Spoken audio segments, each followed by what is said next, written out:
नमो भगवते वासुदेवाय। जय श्री हरि विष्णु। भगवान विष्णु सबका मंगल करें। जय सनातनी में आप सबका हार्दिक स्वागत है। जय सनातनी के इस अंक में आज हम श्रवण करेंगे माघ महात्म्य कथा अध्याय 19, 20 और 21। तो सब प्रेम से बोलिए विष्णु भगवान की जय, उमापति महादेव की जय, गणेश जी महाराज की जय। कथा अध्याय 18 में हमने श्रवण किया था ऋषि कुमार और 5 कन्याओं की कथा। उन 5 कन्याओं को ऋषि कुमार से प्रेम हो जाता है और ऋषि कुमार गायब हो जाते हैं। अब माघ मास महात्म्य कथा अध्याय 19। वह 5 कन्याएं इस प्रकार विलाप करती हुई बहुत देर प्रतीक्षा करके अपने घर लौटी। जब घर में आई तो माताओं ने कहा कि इतना विलंब तुमने क्यों कर दिया। तब कन्याओं ने कहा कि हम किन्नरियों के साथ क्रीड़ा कर रहे थे, सरोवर पर थी और कहने लगे कि आज हम थक गई हैं और जाकर लेट गई। वासिष्ठ जी कहते हैं कि इस प्रकार आशय को छुपाकर वह विरह की मारी पड़ गई। अगर आपने इस चैनल को अभी तक सब्सक्राइब नहीं किया है तो कृपया सब्सक्राइब करके लाइक करो और एक कमेंट हर हर महादेव का अवश्य लिखें।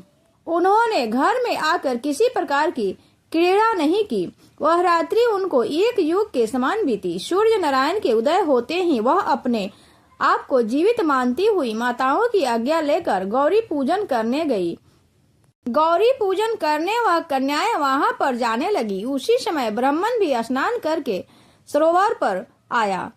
उसके आने पर कन्याओं ने वाह वाह किया। जैसे कमलिनी प्रातः काल सूर्योदय को देखकर कहती है, उसको देखकर उनके नेत्र खुल गए और उस ब्रह्मचारी के पास चली गई। आपस में एक दूसरे का हाथ पकड़कर चारों तरफ से उसको घेर लिया और कहने लगी कि मूर्ख, उस दिन तू भाग गया लेकिन आज नहीं भाग सकता। हम लोगों ने तुमको घेर लिया है। ऐसे वचन सुनकर बाहुपास में बंधे हुए ब्राह्मण ने मुस्कुराकर कहा, तुमने जो कुछ कहा सो ठीक है, परंतु मैं तो अभी विद्याभ्यास और ब्रह्मचारी हूँ। गुरुकुल में मेरा विद्याभ्यास चल रहा है। मेरा विद्याभ्यास पूरा नहीं हुआ है। पंडित को चाहिए कि जिस आश्रम में रहे उसके धर्म का पालन करें। इस आश्रम में मैं विवाह करना धर्म नहीं समझता। अपने व्रत का पालन करके और गुरु की आज्ञा पाकर ही विवाह कर सकता हूँ, इससे पहले नहीं कर सकता। यह बात सुनकर वह कन्याएं इस प्रकार बोली जैसे बैसाख मास में कोयल बोलती है। वह कहने लगी कि धर्म से अर्थ और अर्थ से काम और काम से धर्म के फल का प्रकाश होता है। ऐसा ही पंडित लोग और शास्त्र कहते हैं। हम काम सहित धर्म की औषधिकता से आपके पास आए हैं, सो आप पृथ्वी के सब भोगों को भोगिए। उस ब्राह्मण ने कहा कि तुम्हारा वचन सत्य है, किंतु मैं आपके साथ विवाह नहीं कर सकता। मैं अपने व्रत को समाप्त करके ही विवाह कर सकता हूँ, पहले नहीं कर सकता। तब वे कन्याएं कहने लगी कि तुम मूर्ख हो। अनोखी औषधि, ब्रह्मा बुद्धि, रसायन, सिद्धि, अच्छे कुल की सुंदर नारियां तथा मंत्र जिस समय प्राप्त हो तब ही ग्रहण कर लेना चाहिए। कार्य को टालना अच्छा नहीं होता। केवल भाग वाले पुरुष ही प्रेम से पूर्ण अच्छे कुल से उत्पन्न स्वयंवर चाहने वाली कन्याओं को प्राप्त होते हैं। हम कहाँ अनोखी नारियां, कहाँ आप तपस्वी बालक। यह बेमेल का मेल मिलाने में विधाता की चतुराई ही है। इस कारण आप हम लोगों के साथ गंधर्व विवाह कर ले। इनके ऐसे वचन सुनकर उस धर्मात्मा ब्राह्मण ने कहा कि व्रती रहकर इस समय विवाह नहीं करूंगा, मैं स्वयंवर की इच्छा नहीं करता। इस प्रकार उसके वचन सुनकर उन्होंने एक दूसरे का हाथ छोड़कर उसको पकड़ लिया। सुशील और स्वरा ने उसकी भुजाओं को पकड़ लिया। सुतारा ने आलिंगन किया और चंद्रिका ने उसका मुख चूम लिया। परंतु फिर उसने क्रोधित होकर उनको श्राप दिया कि तुम डायन की तरह मुझसे लिपटी हो, इस कारण पिचासनी हो जाओ। ऐसे श्राप देने पर वह उसको छोड़कर अलग खड़ी हो गई। उन्होंने कहा कि हम निरपराधियों को वृथा क्यों श्राप दिया। तुम्हारी इस धर्मज्ञता पर अधिकार है, तुम पर अधिकार है। प्रेम करने वालों से बुराई करने वालों का सुख दोनों लोकों में नष्ट हो जाता है, इसलिए तुम भी हम लोगों के साथ पिशाच हो जाओ। तब वे आपस में क्रोध से उस सरोवर पर पिशाच पिशाचनी हो गए और बस पिशाच पिशाचनी कठिन शब्दों से चिल्लाते हुए अपने कर्मों को भोगने लगे। वासिष्ठ जी कहने लगे कि हे राजन, इस प्रकार वह पिशाच उस सरोवर के इधर उधर फिरते रहे। बहुत समय पश्चात मुनियों में श्रेष्ठ लोमस ऋषि पौष शुक्ल चतुर्दशी को उस अक्षेद सरोवर पर स्नान करने के लिए आए। तब क्षुधा से दुखी इन पिशाचों ने उनको देखा तो उनकी हत्या करने के लिए गोल बांधकर उनको चारों तरफ से घेर लिया। वेद निधि ब्राह्मण भी वहां पर आ गए और उन्होंने लोमस ऋषि को साष्टांग प्रणाम किया। वे पिशाच ऋषि के तेज के सामने ठहर न सके और दूर जाकर खड़े हो गए। वेद नीति हाथ जोड़कर लोमस ऋषि से कहने लगे कि भाग्य से ही ऋषि के दर्शन होते हैं। फिर उन्होंने गंधर्व कन्या और अपने पुत्र का परिचय देकर सब वृतांत सुनाया और कहा कि हे मुनिवर, यह सब ही श्राप मोहित होकर आपके सम्मुख खड़े हैं। आज इन बालकों को निस्तार होगा जैसे सूर्योदय से अंधेरे का नाश होता है। वशिष्ठ जी कहने लगे कि पुत्र के दुख से दुखी हुए वेद निधि ब्राह्मण के ऐसे वचन सुनकर लोमस ऋषि ने नेत्रों में जल भर आया और वेद निधि से कहने लगे कि मेरे प्रसाद से बालकों को शीघ्र स्मृति पैदा हो, मैं उसका धर्म करता हूँ, जिससे इसका आपस का ज्ञान भी विलीन हो जाएगा।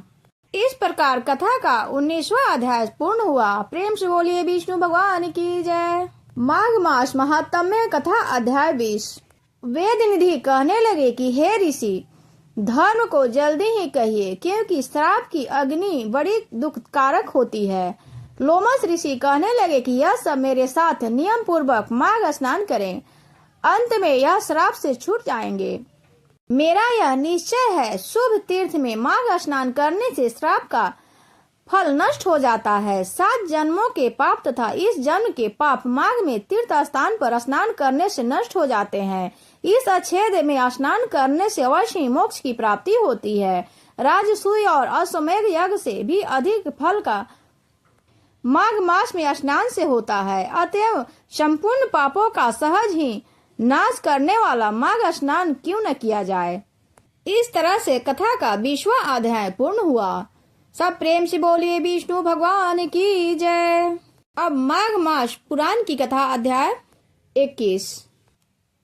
लोमस जी कहने लगे कि पूर्व काल में अवंती देश में वीरसेन नाम का राजा था। उसने नर्मदा के किनारे राजसूय यज्ञ किया और अश्वमेध यज्ञ भी किए, जिनके खंभे सोने के बनाए गए। ब्राह्मणों को अन्न का बहुत सा दान दिया और बहुत सी गाय, सुंदर वस्त्र और सोने के आभूषण दान में दिए।